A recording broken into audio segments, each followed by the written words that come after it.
नमस्कार दोस्तों, excellence hub India के इस सेशन में आप सभी का बहुत बहुत स्वागत है। इस सेशन में आज हम मटेरियल रिक्वायरमेंट प्लानिंग के बारे में डिस्कस करेंगे। मटेरियल रिक्वायरमेंट प्लानिंग, जिसको एमआरपी के नाम से भी जाना जाता है। सो आइए स्टार्ट करते हैं अपना आज का session. Basically material requirement planning एक इन्वेंट्री लेवल को कंट्रोल करने का एक सिस्टम है, जिसके अंदर हम ये प्लानिंग करते हैं कि कस्टमर के प्लान को एग्जीक्यूट करने के लिए हमारे पास कितना इन्वेंट्री लेवल होना चाहिए, कितने प्रोडक्ट हमें प्रोड्यूस करने हैं, कितना सप्लायर से हमें मटेरियल प्रोड्यूस करना है, सो दैट कि हमारी लाइन और हमारी मशीन भी स्टॉप ना हो और हमारी कैपिटल भी ब्लॉक ना हो। It means material requirement planning हमारी inventory levels and customer requirement के बीच में एक बैलेंसिंग करने की मेथोलॉजी होती है, एक बैलेंस करने का एक सिस्टम होता है। सो बेसिकली एमआरपी की अगर हम बात करें, सो this is a scientific way of determining the requirements of raw material, spares, component, all other items required for manufacturing within the economic investment policies of the productive system। यानी material requirement planning एक scientific way है, एक mathematical वे है, जो calculations के behalf पर हम ये कैलकुलेट करते हैं कि कितना मटेरियल हमें सप्लायर से परचेज करना है, कि जिससे कि हमारी लाइन भी स्टॉपेज ना आए, जिससे कि हमारी मशीन्स पर भी कोई स्टॉपेज ना आए, हमारी कस्टमर रिक्वायरमेंट भी डिले ना हो, कस्टमर को हम सही समय पर सही माल प्रोवाइड भी करें और हमारी कैपिटल भी कम से कम ब्लॉक हो, हम कम से कम मटेरियल परचेज करें जिससे कि हमारी कैपिटल कम से कम ब्लॉक हो। तो बेसिकली कैपिटल के inventory material requirement planning inventory levels and customer requirement के बीच में एक ऑप्टिमम बैलेंसिंग का एक मेथड है। सो अगर हम मटेरियल रिक्वायरमेंट प्लानिंग के ऑब्जेक्टिव की बात करें, तो मटेरियल रिक्वायरमेंट प्लानिंग का सबसे पहला ऑब्जेक्टिव होता है कि reduction in inventory levels as well as inventory cost, यानी इन्वेंट्री लेवल को कम से कम करना, इन्वेंट्री लेवल को रिड्यूस करना, जिससे कि हमारी जो कैपिटल है, जो इन्वेंट्री कॉस्ट है, वो हमारी कम से कम ब्लॉक हो। नेक्स्ट ऑब्जेक्टिव है to ensure the right quantity of material is available at the right time to produce the right quantity of product, यानी फिनिश प्रोडक्ट की सही क्वांटिटी सही समय पर अवेलेबल हो। This is the objective of MRP. सही समय पर सही मटेरियल अवेलेबल होना चाहिए। नेक्स्ट जो ऑब्जेक्टिव है एमआरपी का, वो है कि एमआरपी इंश्योर करती है कि हमारे प्रोसेस में फाइनल प्रोडक्ट बनाने के लिए या सेमी फिनिश गुड्स जो है प्रोडक्ट बनाने के लिए, नेक्स्ट जो ऑब्जेक्टिव है एमआरपी का, कि एमआरपी इंश्योर करती है कि हमारे प्रोसेस में जो मटेरियल यूज होने हैं वो हमारे पास अवेलेबल हो और मटेरियल की अनअवेलेबिलिटी की वजह से हमारे प्रोसेस, हमारी मशीन और लाइन पर कोई स्टॉपेज ना आए। नेक्स्ट जो ऑब्जेक्टिव है एमआरपी का, कि एमआरपी के थ्रू हम ये इंश्योर करते हैं कि हमारे प्रोसेस में जो मटेरियल यूज होने हैं, जो रॉ मटेरियल या जो कंपोनेंट्स यूज होने हैं, वो हमारे पास अवेलेबल हो। Next material requirement planning ensure करती है कि जो कस्टमर को हमें जिस टाइम पर जो मटेरियल डिस्पैच करना है वो हमारे पास अवेलेबल होना चाहिए। नेक्स्ट एमआरपी के थ्रू हम ये कैलकुलेट करते हैं कि जो भी प्रोडक्शन ऑर्डर हमें कस्टमर को डिस्पैच करना है, जिस डेट में हमें डिस्पैच करना है, उसके बिहाफ पर वो प्रोडक्शन ऑर्डर किस डेट में स्टार्ट होना चाहिए, यानी प्रोडक्शन ऑर्डर की ओपन डेट की कैलकुलेशन होता है behalf on the lead time. यानी अगर एक प्रोडक्शन ऑर्डर हमें कस्टमर को आज की डेट में डिस्पैच करना है या आज से 10 दिन बाद डिस्पैच करना है, तो वो ऑर्डर किस डेट में ओपन होना चाहिए, किस डेट में वो फर्स्ट प्रोसेस पर लोड होना चाहिए। तो एमआरपी के थ्रू हम ये कैलकुलेशन भी करते हैं। नाउ अब अगर हम एमआरपी के वर्किंग स्ट्रक्चर की बात करें तो basically MRP material requirement planning, MRP के अंदर कुछ इनपुट डाले जाते हैं।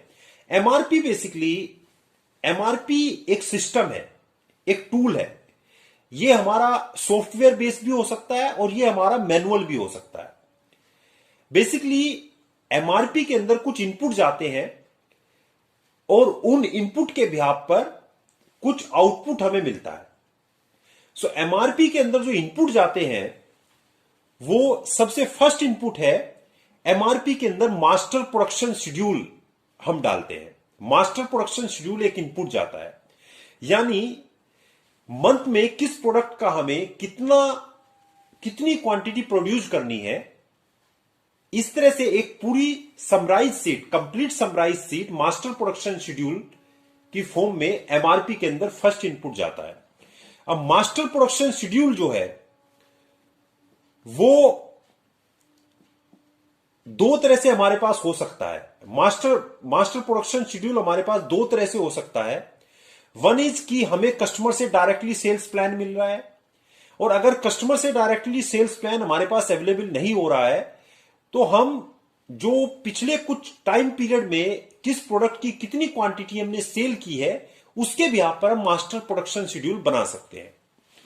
मास्टर प्रोडक्शन शेड्यूल के बाद जो नेक्स्ट इनपुट होता है जो एमआरपी में जाता है वो होता है bill of materials. Bill of materials basically एक प्रोडक्ट स्ट्रक्चर होता है कि जिसके अंदर फाइनल प्रोडक्ट जो हम बना रहे हैं उस फाइनल प्रोडक्ट को जो है बनाने के लिए क्या क्या रॉ मटेरियल्स, क्या क्या सेमी फिनिश गुड्स और क्या क्या चाइल्ड पार्ट्स या बोट आउट पार्ट्स उस फाइनल प्रोडक्ट को प्रोड्यूस करने के लिए उस प्रोडक्ट में बनने हैं, उस प्रोडक्ट में लगने हैं।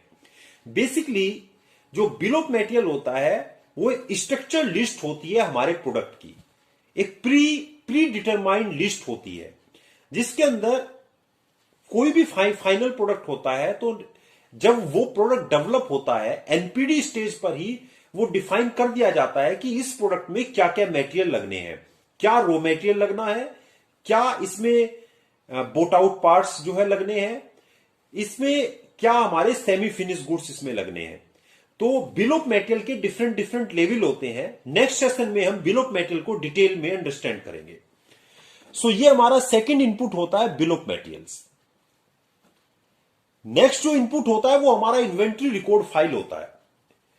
बेसिकली इन्वेंट्री रिकॉर्ड फाइल क्या होता है कि master production schedule and bill of material in दोनों को जब हम मल्टीप्लाई करते हैं तो हमारी raw material, boat out parts, raw material and boat out parts या चाइल्ड पार्ट्स की रिक्वायरमेंट कैलकुलेट होकर आ जाती है कि मास्टर प्रोडक्शन शेड्यूल से हमें यह पता चला कि इस प्रोडक्ट की कितनी क्वांटिटी इस मंथ में हमें प्रोड्यूस करनी है या इस ईयर में हमें प्रोड्यूस करनी है। वहां से हमें क्वांटिटी मिली और बिल ऑफ मटेरियल से हमें ये पता चला कि इस प्रोडक्ट को बनाने के लिए क्या रॉ मटेरियल यूज होना है, कितनी क्वांटिटी यूज होनी है, क्या बोट आउट पार्ट्स यूज होने हैं, कितनी क्वांटिटी यूज होनी है। तो मास्टर प्रोडक्शन शेड्यूल को जब हम बिल ऑफ मटेरियल से मल्टीप्लाई करेंगे तो उस प्रोडक्ट की उस मंथ की हमारी टोटल रॉ मटेरियल की रिक्वायरमेंट और टोटल चाइल्ड पार्ट्स या बोट आउट पार्ट्स की रिक्वायरमेंट कैलकुलेट होकर आ जाएगी। बट उसके बाद हमें जो सप्लायर को ऑर्डर करना होता है उसके बाद एक इन्वेंट्री रिकॉर्ड फाइल होती है। वो रिक्वायरमेंट जब कैलकुलेट हो जाती है उसके बाद मे बी कि कुछ रॉ मटेरियल उस प्रोडक्ट के लिए या वो रॉ मटेरियल जो उस प्रोडक्ट में यूज होना है ऑलरेडी हमारे पास रखा हुआ है।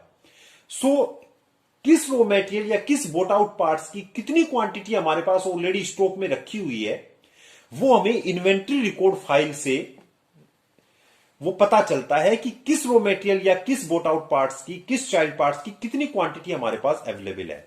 तो मास्टर प्रोडक्शन शेड्यूल और बिल ऑफ मटेरियल से जो रिक्वायरमेंट हमारी कैलकुलेट होती है रॉ मटेरियल्स की, उसमें से इन्वेंट्री जितना स्टॉक हमारे पास उस प्रोडक्ट का रखा हुआ है, उस स्टॉक को माइनस करने के बाद जो क्वांटिटी आती है वही हम सप्लायर को ऑर्डर करते हैं, वही हम सप्लायर से परचेज करते हैं।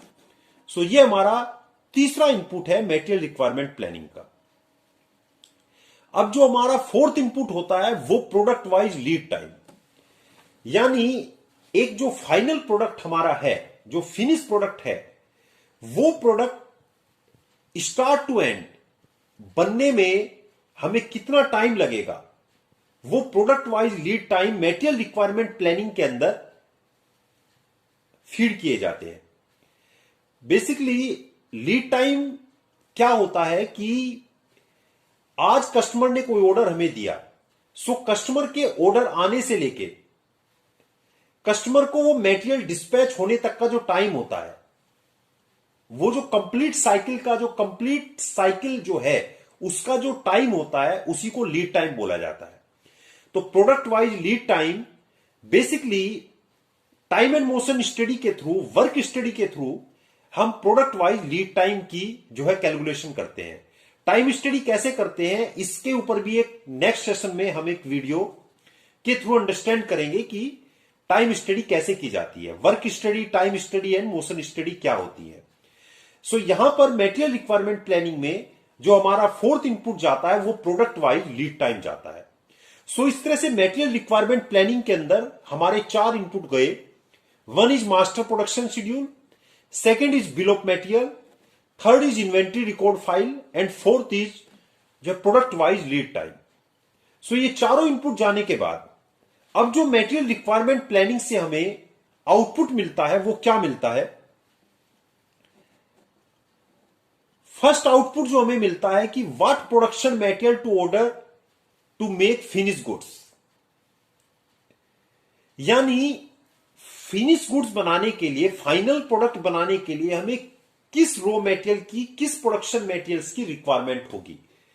यानी एमआरपी से हमें यह मिलता है कि एक फाइनल प्रोडक्ट, हमें फाइनल प्रोडक्ट ए बनाने के लिए उस फाइनल प्रोडक्ट में क्या रॉ मटेरियल लगा हुआ है, क्या रॉ मटेरियल हमें चाहिए, क्या बोट आउट पार्ट्स हमें चाहिए, क्या चाइल्ड पार्ट्स हमें चाहिए, ये सब एमआरपी के थ्रू हमें मिलता है।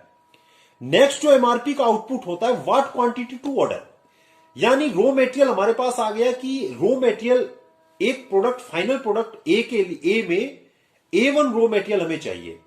अब वो फाइनल प्रोडक्ट ए की जितनी क्वांटिटी मास्टर प्रोडक्शन शेड्यूल से हमें मिली, उस क्वांटिटी के लिए कितना प्रोडक्ट रॉ मटेरियल A1 हमें सप्लायर से जो है परचेज करना है। सो वो क्वांटिटी, वो रॉ मटेरियल की क्वांटिटी जो हमें सप्लायर से परचेज करनी है, वो हमें मटेरियल रिक्वायरमेंट प्लानिंग एमआरपी से ही मिलती है कि कितनी क्वांटिटी हमें सप्लायर से परचेज करनी है। नेक्स्ट, कब परचेज करनी है, यानी कब हमें सप्लायर को ऑर्डर देना है रॉ मटेरियल का, और कब वो मटेरियल हमें सप्लायर से रिसीव होना है। नेक्स्ट जो एमआरपी से हमें मिलता है कि वेयर टू ऑर्डर, किस सप्लायर को हमें ऑर्डर करना है। यानी एक ही रॉ मटेरियल के हमारे पास 5 सप्लायर है, सो हम किस सप्लायर को वो ऑर्डर करना है, किस सप्लायर को ऑर्डर करना हमारे लिए बेनिफिशियल होगा। सो वो भी हमें मटेरियल रिक्वायरमेंट प्लानिंग से ही मिलता है।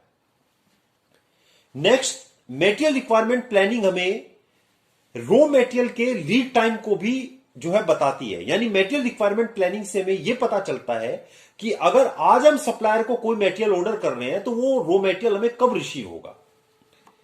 नेक्स्ट जो एमआरपी का आउटपुट होता है कि what will be the order start date, यानी जो यहां पर मटेरियल रिक्वायरमेंट प्लानिंग के अंदर हमने लीड टाइम फीड किए थे, उस लीड टाइम से हमें यह मिलता है कि ऑर्डर अगर हमें किस डेट में, जो कस्टमर को, जिस डेट में हमें कस्टमर को ऑर्डर डिस्पैच करना है, सो उस डेट में वो मटेरियल हमारे पास रेडी हो, सो किस डेट में वो मटेरियल फर्स्ट मशीन पर लोड होना चाहिए, किस डेट में रॉ मटेरियल, उस प्रोडक्ट का रॉ मटेरियल फर्स्ट मशीन पर लोड होना चाहिए।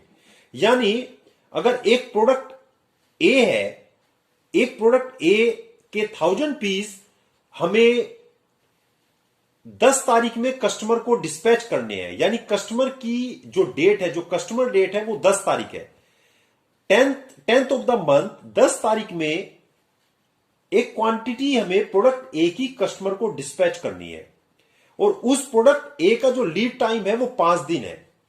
सो अगर 10 तारीख में हमें वो मटेरियल कस्टमर को देना है तो 5 दिन उसका लीड टाइम है, तो 5 दिन माइनस करके जो उसकी ऑर्डर स्टार्ट डेट होगी वो 5 तारीख होगी।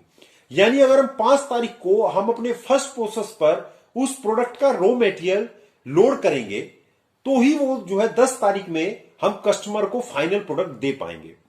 सो एमआरपी से हमें यह भी पता चलता है कि हमारे ऑर्डर की start date, order open date, जो प्रोडक्शन ऑर्डर है उसकी ओपन डेट क्या होगी। अगर आपको वीडियो पसंद आया हो तो चैनल को शेयर एंड सब्सक्राइब करना ना भूलें। Thank you.